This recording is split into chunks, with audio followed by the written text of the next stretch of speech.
Barack Obama in 2004 was totally unknown.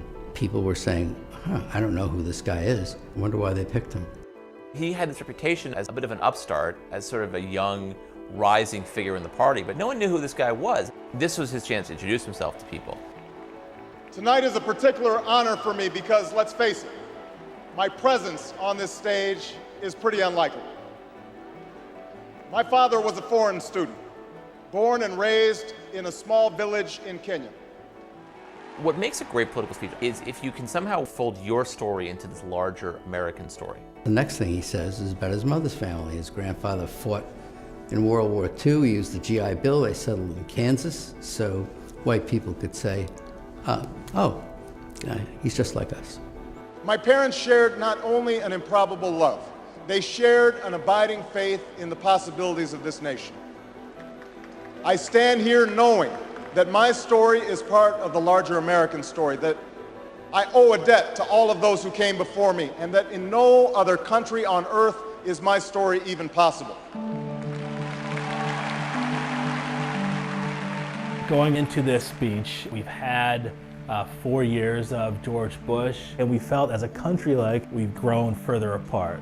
'04 was very much a divisive partisan race. Obama's speech is in some ways an antidote to that. Alongside our famous individualism, there's another ingredient in the American saga, a belief that we're all connected as one people. If there's a child on the south side of Chicago who can't read, that matters to me even if it's not my child. If there's a senior citizen somewhere who can't pay for their prescription drugs and having to choose between medicine and the rent, that makes my life poorer even if it's not my grandparent. It is that fundamental belief, I am my brother's keeper, I am my sister's keeper, that makes this country work. E pluribus unum, out of many, one. He gives a speech that presages his entire political message of 2008, which is this sort of post-partisan argument. Now, even as we speak, there are those who are preparing to divide us. The spin masters, the negative ad peddlers, who embrace the politics of anything goes. Well, I say to them tonight, there is not a liberal America and a conservative America. There is the United States of America. Obama was born with two great gifts. One is his mind, and the other is his ability to speak to large groups of people. There are three things that Obama does that really makes that speech effective. He wants concrete detail. He likes story, and he loves antithesis, the use of repetition and structure to show contrast. There is not a liberal America or a conservative America. There is one America. There is not a black America and a white America and Latino America and Asian America. There's the United States of America.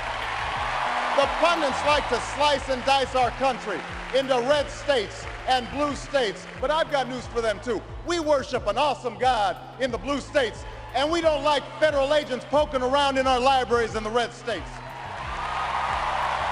We coach Little League in the blue states, and yes, we've got some gay friends in the red states. We are one people, all of us pledging allegiance to the Stars and Stripes, all of us defending the United States of America. The way he uses his hands, he actually points a lot and does a lot of this, and a lot of this, and a lot of that. In doing so, he gives off this sense of energy. I am new, I'm someone who is dynamic. And he doesn't do that so much anymore. He's a little more solemn and reserved when he gives speeches today, but I think it's more reflective of his office. In the end, that's what this election is about. Do we participate in a politics of cynicism, or do we participate in a politics of hope? It's the hope of slaves sitting around a fire singing freedom songs. The hope of immigrants setting out for distant shores. The hope of a young naval lieutenant bravely patrolling the Mekong Delta. The hope of a mill worker's son who dares to defy the odds. The hope of a skinny kid with a funny name who believes that America has a place for him too. Hope in the face of difficulty.